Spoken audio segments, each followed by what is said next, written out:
이후에는 아까 전에 말씀드린 것처럼 이학요법, 그 다음에 물리치료, 그 다음에 자동차 보험에서 청구할 수 있는 교합 안정장치에 대해서 설명을 드리도록 하겠습니다. 분사신장 치료입니다. 분사신장 치료는 아까 전에 말씀드린 것처럼 누구나 다 할 수 있습니다. 내용은요, 치과의사가 근막 내 동통 유발점을 기화성 냉매제로 분사 후 스트레칭 운동을 실시한 경우 산정하되 냉각제는 별도 산정하지 아니한다라고 얘기했습니다. 이건 냉각제만 있으면 선생님께서 누구나 다 할 수 있는 거고요. 선생님이 아까 전에 말씀드린 것처럼 근육 내 동청 유발점에 의해서 입이 개구가 제한이 있었을 때 냉각제를 분사하고 나서 스트레칭 시켜서 원래대로 입을 벌리게끔 한 경우가 이제 이렇게 분사신장 치료인데요. 간혹 그냥 냉각제만 뿌리시는 분, 그리고 끝내는 분도 계시는데요. 중요한 거는 스트레칭입니다. 입을 벌리게 해야 되는 거죠. 동통 유발점, 그것에 의해서 입이 개구 제한이 있을 때 냉각제 분사 이후 스트레칭 시키면 드라마틱하게 입은 벌어집니다. 원래 개구량대로. 물론 조인트에서 문제가 돼서 디스크가 빠져서 그랬을 경우에는, 막고 있을 경우에는 아까 저는 냉매 뿌려봐야 이건 뭐 크게 문제가, 개구리의 제한이 이렇게 크게 드라마틱하게 늘지는 않습니다. 이거는 근육 내 문제가 있을 때 분사신장 치료를 하면 드라마틱하게. 아까 전에 말씀을 드렸죠. 어떡합니까? 처음에 내가 봤었을 때 근육 내 문제인 것 같다라고 하면 환자한테 분사신장 치료하기 전에 입을 벌려서 손가락을 넣게끔 합니다. 보통 두 손가락 들어가는 경우도 있고요. 어떤 분은 한 손가락만 들어가는 경우도 있습니다. 그러고 나서 냉매제 뿌리고 나서 스트레칭을 시키고 난 다음에 환자한테 다시 넣어보세요라고 하면 입이 벌어지니까 손가락이 더 들어가는 거죠. 환자가 그러면 깜짝 놀라는 거죠. 이렇게 많이 벌어졌나? 물론 나중에 또 이제 시간이 지나면 다시 또 근육이 원래대로 돌아가서 이제 아프면 그렇게까지 벌어지질 않는데요. 일단 분사신장 치료는 아까 전에 것처럼 냉매제를 이용해서 뿌리고 늘린다라고 생각하시면 됩니다.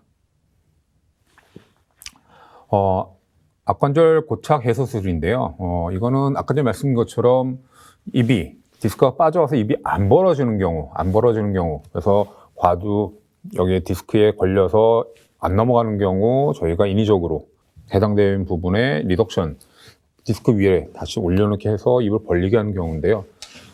생각만큼 쉽지는 않습니다. 이게 근육에 이것을 이기면서 빼내서 과두에다 올려야 되기 때문에 생각보다 이렇게 쉽진 않은데요. 한 번에 되진 않을 수도 있겠지만 여러 번 그런 식으로 계속 시도하다 보면은 정복이 되는 경우가 많기 때문에 시행할 때 저 같은 경우에는 해당 부분 머슬에 힘을 빼기 위해서 바이트 스틱을 한 5분 정도 꽉 깨물고 있고 난 다음에 그 다음에 과두에 정복을 시키려고 노력합니다. 왜냐하면 그렇지 않으면 근육이 딱 잡고 있으면 제가 암만 누른다고 해도 이 힘을 견디지 못하기 때문에요. 잘 안 돼요. 그래서 아까 힘을 빼기 위해서 아까 것처럼 바이트 스틱을 5분 정도 꽉 깨물고 있다가 그 다음에 정복을 시키기 위해서 노력하는데요. 한 번에 되는 경우도 있지만 한 번에 안 되는 경우도 많습니다. 그래도 그렇게 노력하다 보면 어느 순간 되고요. 그런 것은 됐을 때 아까 저런 거 해소술을 청구를 하시면 될 것 같습니다. 분사신장 치료는 아까 말씀드린 것처럼 이렇게 냉매제를 이용해서 뿌리는 건데요. 교과서적으로는 뿌리는 각도와 속도 그런 거 다 나와 있는데 그건 크게 중요치는 않고요. 보통 템퍼럴락이랑 그다음에 마스테아 머슬 입을 개고시킨 다음에 저렇게 뿌리고 나서 제일 중요한 겁니다. 스트레칭. 제일 중요한 거는 아까 전에 말씀드린 것처럼 뿌리는 것만 끝내는 게 아니라 뿌리고 나서 아까 전처럼 늘려주셔야 되는 거죠. 늘려서 이게 늘어났는지 그것도 확인하셔야죠. 그래서 저희나 자료 아까 재면 되지만 제일 간단한 건 환자가 넣어보는 것도 제일 확실한 방법입니다. 하고 나서 청구하시면 될 거고요. 전자셔틀 이용해서 차팅을 하시면 될 거고요. 차팅을 하게 되면 이건 따라서 보험 청구는 같이 되니까요. 차팅만 하시면 될 것 같습니다. 그 다음에 이제 물리치료. 저희가 물리치료랑 그 외에 기타 수술 관련된 것들이 다 여기에 포함되어 있습니다. 이양요법인데요. 이제 물리치료라고 얘기하는데요. 뭐 저희뿐만 아니라 의과나 한의원에서도 물리치료가 가능합니다. 의과의 기준입니다. 해당 항목의 물리치료를 실시할 수 있는 일정한 면적의 해당 치료실과 실제 사용할 수 있는 장비를 보유하고 있는 의료기관, 요양기관에서 의사의 처방에 따라 상근하는 물리치료가 실시하고 그 결과를 진료기록부에 기록한 경우 산정한다. 이게 이제 바로 뒤에 이제 저희 기준이랑 좀 보고 말씀을 드리겠지만, 문제는 여기서 말씀드리고 싶은 거는 뭐냐면 의사가 물리치료 안 됩니다. 물리치료사가 그냥 자의대로 물리치료, 그것도 안 된다는 거죠. 뭐냐? 의사의 처방에 따라서 물리치료가 시행해야지 그게 물리치료 청구가 된다는 겁니다. 뭐 1일 2회 한다고 해도 뭐 1회만 상주한다라는 건 뭐 저희도 마찬가지고요. 저희 거를 보겠습니다. 측도하악 관절 자극 요법입니다. 해당 항목의 치료를 실시할 수 있는 일정 면적의 해당 치료실과 실제 사용할 수 있는 장비를 보유하고 있는 요양기관에서 안면 동통 분야 교육을 이수한 치과의사가 측도하악 장애 분석 검사에서 측도하악 장애로 진단된 환자에게 직접 실시하고 그 결과를 진료기록부에 기록한 경우 산정합니다. 그래서 가나 다가 있습니다. 지금 빨갛게 표시된 것은 아까 의과하고 좀 차이 나는 것들이고요. 중요한 것들입니다. 일단은 물리치료실이 있어야 되죠.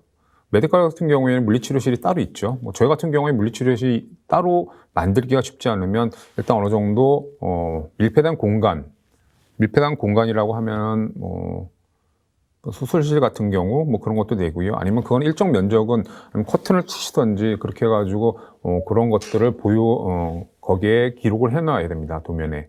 그리고 장비. 물리치료를 할 수 있는 장비는 뭐 여러 가지가 있습니다. 요즘에는 뭐 식약청에 허가받는 게 뭐 가나, 지금 가다, 뭐 그런 식으로. 물론 가나, 나, 다 따로따로 받는 경우도 있지만 두 개를 묶어가지고 할 수 있게끔 나오는 장비들이 많이 있어가지고요. 그거는 장비를 구입하시고, 중요한 건 구입했다고 해서 청구하는 건 아니고요. 구입한 장비를 심평원에 등록을 하셔야 됩니다. 등록이 된 게 확인이 되셔야지 저희가 청구가 들어가는 거고요. 그 다음에 중요한 거, 안면동통 분야 교육을 이수한. 이게 안면동통 교육 분야 이수는 아마 일반 관련된 학회나 아니면 세미나나 그런 데에서 많이 진행되고 있으니까 안면동통 분야 교육 이수했다라는 것을 받으시면 되고요. 그 받으신 거를 보통은 이제 협회에 신고를 합니다. 협회에 신고를 하면 협회에서 그것을 모아서 다시 심평원에 이제 신고를 하죠. 그래서 저희가 물리치료를 할 때에는 장비를 심평원에 신고를 하고 그 다음에 안면동통 분야 교육을 이수하고 난 다음에 그 이수한 것을 협회를 통해서 심평원에 등록이 됐는지 여부를 확인하셔야 됩니다. 그걸 다 확인하시고 난 다음에 그 다음에 청구가 들어가면 되는 거죠. 그렇지 않으면 청구를 한다고 하면 다 삭감이 될 겁니다. 또한 중요한 겁니다. 아까 전에 말씀드린 것처럼 측도학 장애 분석 검사를 시행해야 돼요. 검사가 없이 물리치료 한다는 것은 그것도 청구가 되지 않습니다. 그러니까 아까 전에 측도학 장애 분석을 검사를 하고 그 다음에 물리치료를 직접 실시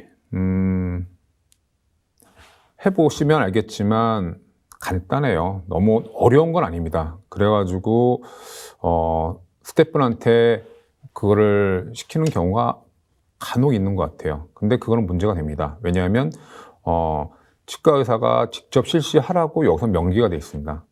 왜 그러냐면 이건 의료인이 하는 행위라서 수가도 차이가 나고요. 아까 전에 메디컬 같은 경우에는 물리치료사가 하기 때문에 그건 의료기사가 하는 거라 수가 차이도 있고 진료 행위 내용도 차이가 있습니다. 똑같은 내용이고 똑같은 장비를 가지고 치료한다고 해도 누가 시켜서 누가 하느냐에 따라 차이가 나기 때문에 이건 치과 의사가 직접 하셔야 됩니다. 물리치료사 요거는 먼저 참고로 하는데요. 물리치료사 같은 경우 1일 30명까지만 인정합니다. 더 하려면 물리치료사가 더 있어야 되는 거죠. 한의사도 마찬가지입니다. 20명까지 인정을 하고 있습니다. 지금 아까 말씀드린 것처럼 가, 나, 다가 있는데요. 아까 말씀드린 것처럼 가학은 단순 요법에는 표충열 치료, 심충열 치료, 한냉 치료 포함되어 있고요. 나, 전기자극 요법에는 경피, 신경 전기자극 치료, 저주파 자극 요법 등이 포함되어 있습니다.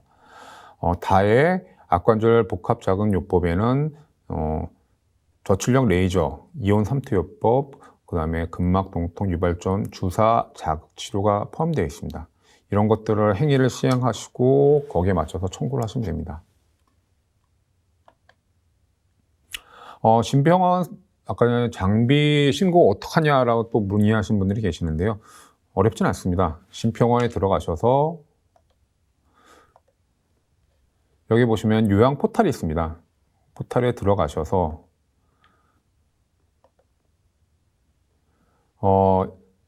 의료자원 통합 시스템, 신고 시스템이 있습니다. 신고 포털이 있는데요. 거기에 들어가셔서 클릭하셔서 해당되는 장비를 클릭하셔서 등록을 하시면 됩니다. 그리고 등록하고 난 다음에 신병원에 한번 전화 한번 하세요. 전화해서 여기에 내가 이 장비가 신고가 됐는지 한번 확인해 주시는 게 좋고요. 아까 전에 안면동통 교육 이수자 그게 신병원에 들어와서 그게 접수가 됐는지 그것도 한번 확인을 하시는 게 꼭 필요합니다. 악관절 단승 자극 요법입니다.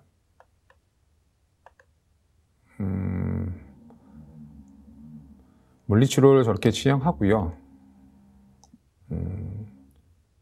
저렇게 청구를 하시면 됩니다. 전기자극 요법입니다. 제가 가지고 있는 장비는 가, 나가 다 청구가 가능해서 가, 나 치료를 하고 가, 나를 두 개를 동시에 청구를 하고 있죠. 복합 자극 요법입니다. 레이저를 저는 사용하고 있고요. 그래서 하고 나서 그 다음에 저렇게 청구를 하시면 될 것 같습니다. 수술에 관련된 것들입니다. 수술은 수술하시고 거기에 맞춰서 청구를 하시면 되고요. 그 다음에 아까 전에 말씀드린 것처럼 자동차 보험, 건강보험 말고요. 자동차 보험에서 아까 좀 교합 안전장치가 청구가 가능해집니다. 그럼 자동차 보험에 대해서 먼저 말씀을 드릴게요. 건강보험하고 틀리게 자동차 보험은 이제 돈을 지급하는 사람이 이제 보험사가 되기 때문에요. 지금 2013년도 7월서부터 신평원에서 그거 같이 청구를 하게끔 그렇게 되어 있습니다. 그래서 일단은 자동차 보험 환자가 왔을 경우에는 제일 중요한 것은 지불보증서. 보통 이제 보험사 연락처를 주면 환자가 이제 보험사 연락처를 줍니다. 그럼 보험사 영업사한테 전화가 하면 이제 그렇게 지불보증서 보통 이제 숫자 번호를 알려줍니다. 번호를 알려주면 뒤에서 말씀을 드리겠지만 그거에 맞춰서 청구를 집어넣고 청구를 하시면 됩니다. 그것만 확인되시면 나머지 진료나 청구는 다 똑같습니다. 청구할 때 건강보험 말고 자동차 보험으로 따로 청구를 하시면 될 거고요. 진료나 그런 것들은 그냥 일반 진료하는 거랑 똑같이 진행하시면 될 것 같습니다.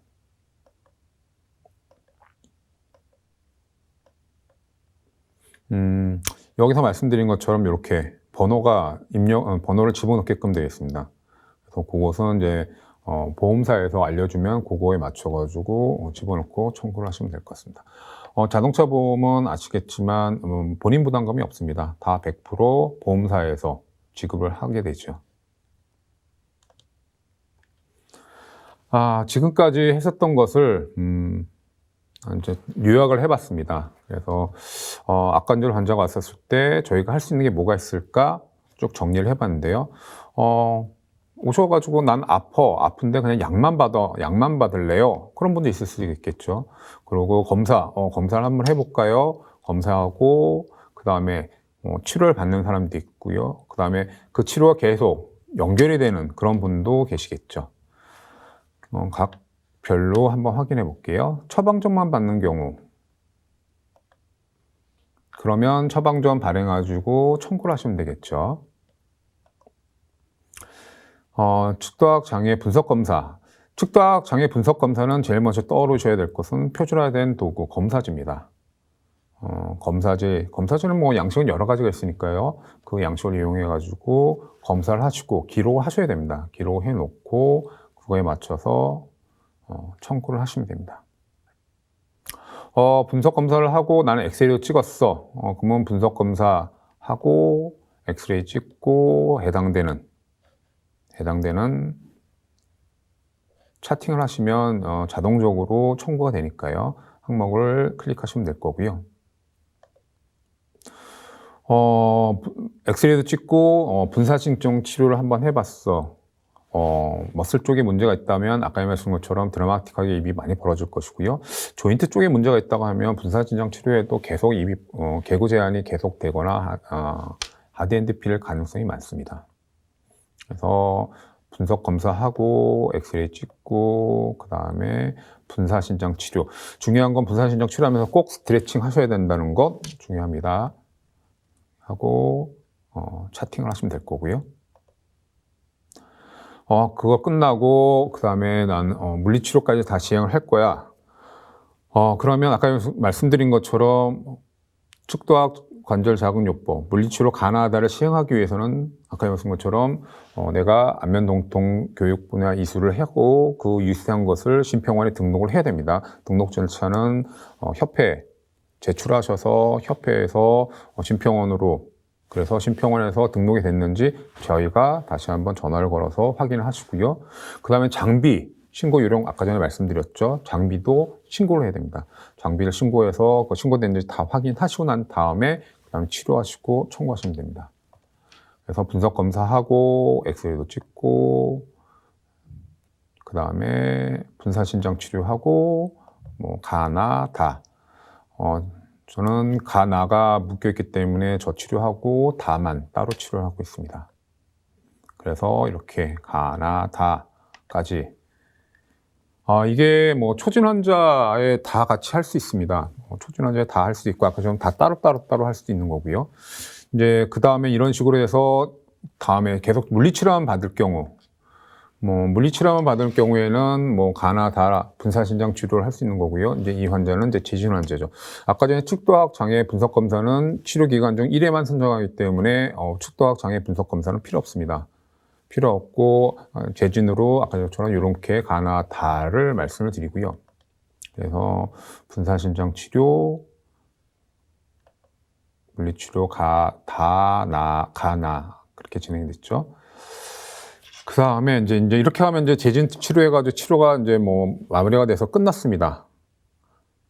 환자가 아프고 불편한 게 없어서 끝났어요. 근데 또다시 아까 처음에 말씀드린 것처럼 치주도 마찬가지고 측도학 장애 환자도 마찬가지고 완치라는 게 없습니다. 또다시 재발될 수가 있는 거죠.